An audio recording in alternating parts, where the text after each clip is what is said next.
martanin zuciya. A duk sanda kuka ambata kalmar rabuwa bayan mun yi shakuwa, hakan ka iya jawowa tarwatsewar zuciyata.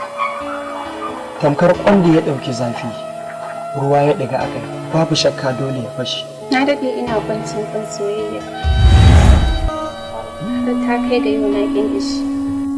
Amma sai dai kash. Na baki zuciya.